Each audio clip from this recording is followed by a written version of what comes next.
Good evening. This week in gaming and anime, we have a lot of new things to talk about. But of course, let's start with the biggest news of the week, the release of The Legend of Zelda Echoes of Wisdom.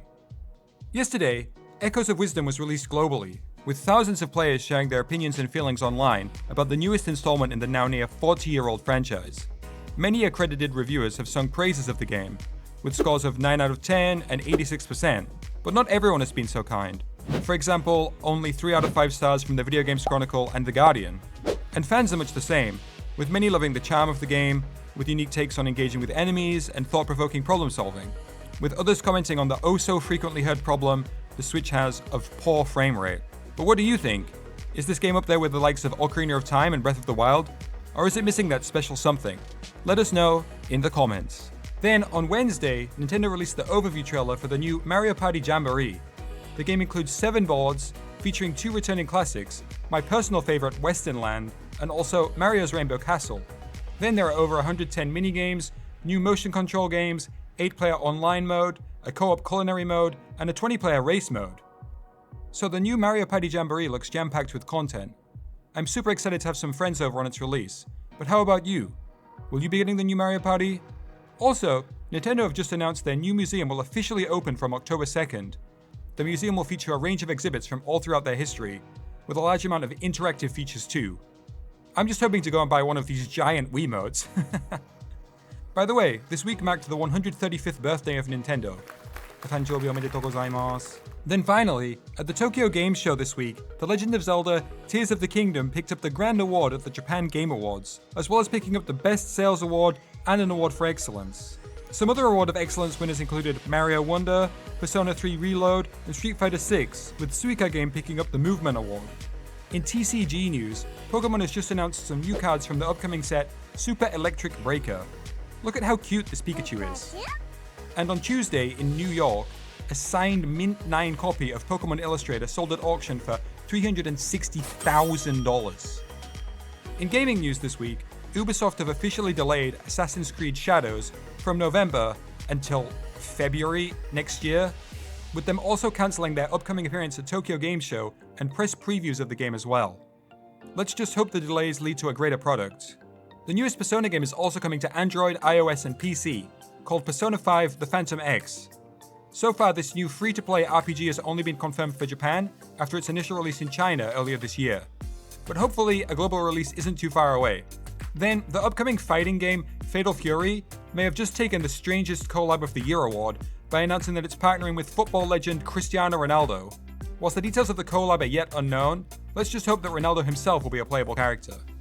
But also, PlayStation have shared with us their new State of Play on Tuesday, announcing a lot of new content for the coming months. The biggest news being the official announcement of the sequel to 2020's Ghost of Tsushima, Ghost of Yote, which is slated for release in 2025.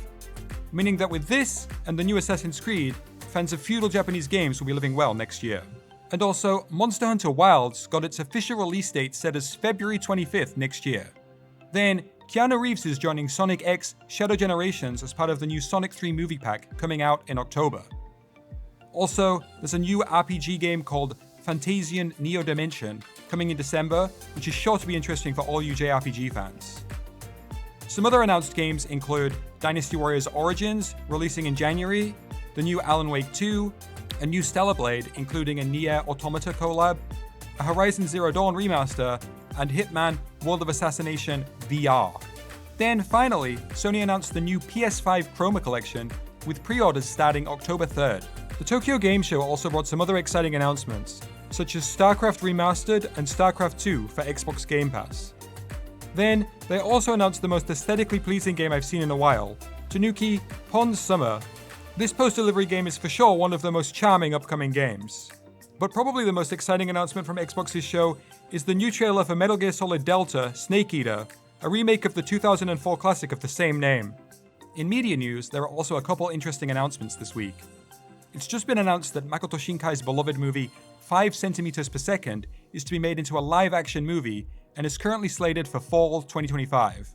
But that's not the only newly announced live-action adaptation, with Love Live also coming in live-action form from this November, with the newly announced Love Live school idol musical The Drama, which itself is actually based on the anime's stage musical. But what do you think about anime live adaptations? Are we getting too many, or are you happy to see love for these older franchises?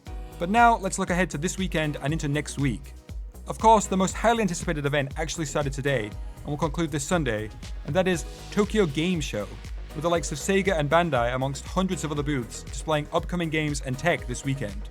Be sure to check in with us next week to see what's been announced. Then Saturday sees the release of the anime adaptation of Junji Ito's Uzumaki, with Season 3 of ReZero coming out next Wednesday.